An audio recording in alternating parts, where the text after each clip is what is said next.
तो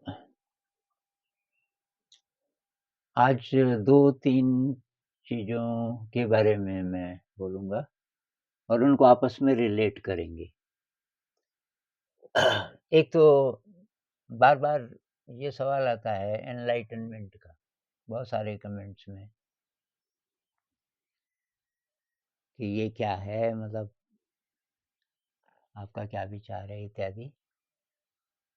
तो इसको बेकार में हमने बहुत ज़्यादा महत्व दे दिया है मेरे ख़्याल से तो।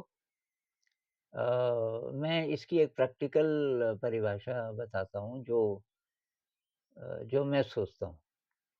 मेरे हिसाब से सब एनलाइटेंड हैं। वो जो स्टेट है, उसका अनुभव सबको है लेकिन हम भूल जाते हैं।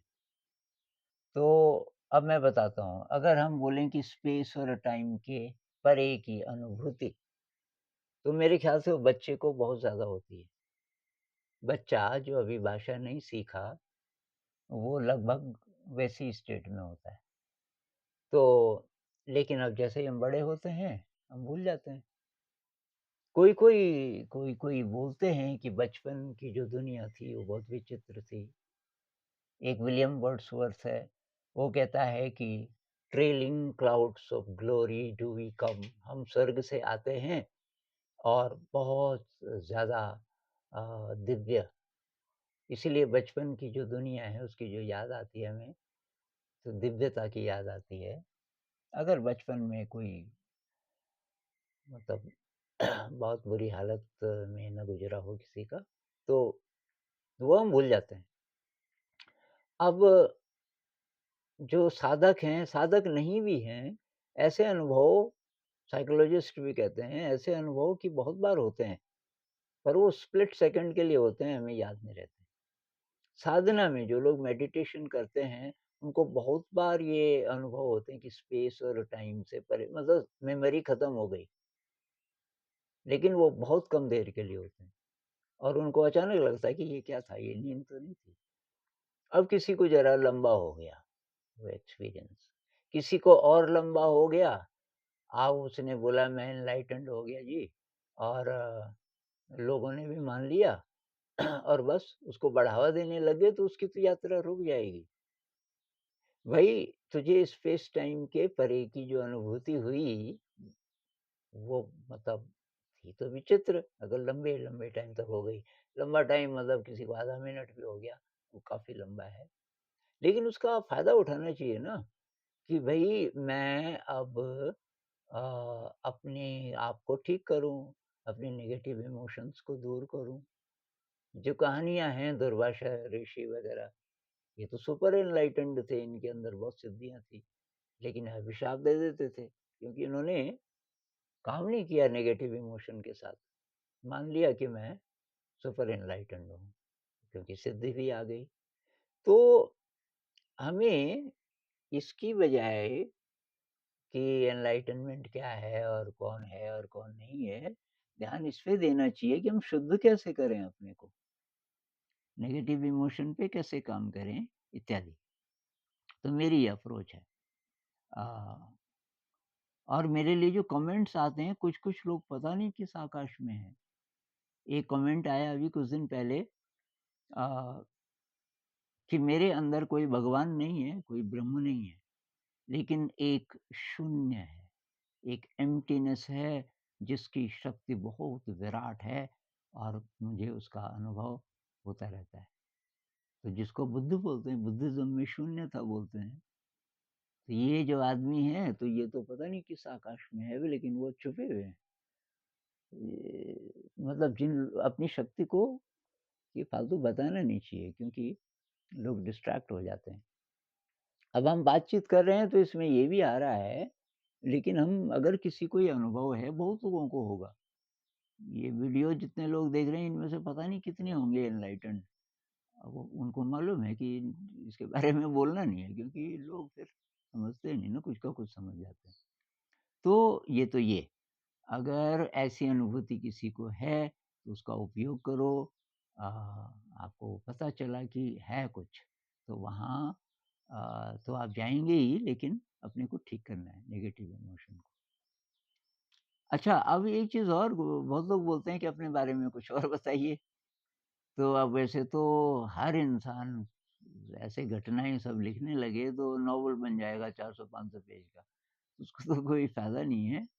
लेकिन मैं एक ध्यान विधि बताऊँगा और ये भाई केवल उसके लिए जो म्यूज़िक वाले हैं। मतलब जिनके अंदर ही अंदर म्यूज़िक भी चलता रहता है, म्यूज़िक वालों के ऐसा होता है, तो वो इसका उपयोग कर सकते हैं जब विचार ज़्यादा आएँ। तो ये विधि ऐसी है, मेरे जब बहुत विचार आते हैं, ख़ासकर जब मुझे नींद आती है। अब मैं अकेला हूँ, तो तब तो अलग बात है, लेकिन मान लीजिए कि सारे टीचर्स बैठे हैं, हम सिटिंग्स करते हैं। 1 घंटा बैठते हैं, 1 घंटा सुबह, 1 घंटा शाम। अब वो सिटिंग चल रही है और मुझे बहुत आलस्य आ रहा है, क्योंकि एनर्जी बहुत हेवी है। अब तो जागे रहना ज़रूरी है, मेरे पास ये चॉइस नहीं है कि मैं वॉकिंग मेडिटेशन कर लूँ क्योंकि सब लोग भी बैठे हैं। तो तब मैं क्या करता हूँ? तो तब मैं ये करता हूँ कि जिस रास्ते से मैं स्कूल जाता था, क्योंकि वो मुझे अच्छी तरह याद है, वैसे कोई भी रास्ता जो आपको अच्छी तरह याद है, मैं कल्पना करता हूँ कि मेरा शरीर उस पे जा रहा है। तो उस पे जा रहा है और उसके साथ मैं मन ही मन में कोई कोई ट्यून बना रहा होता हूँ, कोई नई ट्यून।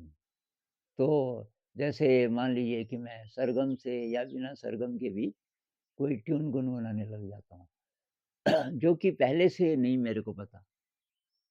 मान लीजिए कि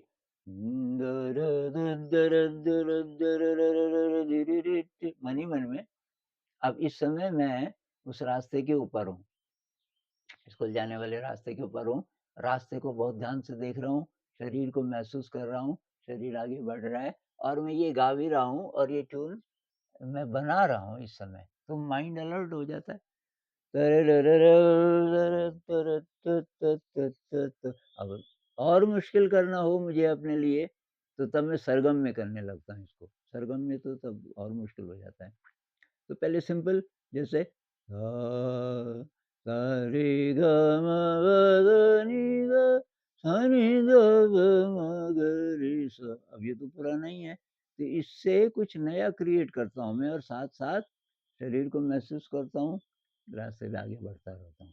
जैसे सा ला ला नि सा नि सा सा नि सा सा रे ग ग ग ग ग ग म ग ग म ग ग म प म ग ग म प ध प म ग म ग म ग म ग रे ग म ग ग रे रे नि सा रे रे रे रे रे रे ग ग ग म म प प ध नि ध ध ध ध ध ध नि ध ध नि ध नि ध। ऐसे करके नया कुछ, जो आपने अभी तक नहीं गाया हो, वो मैं क्रिएट करता हूँ मन ही मन में। तो उससे क्या होता है, थोड़ी देर में नींद भाग जाती है। मैं फिर अलर्ट हो जाता हूँ, फिर कुछ नहीं।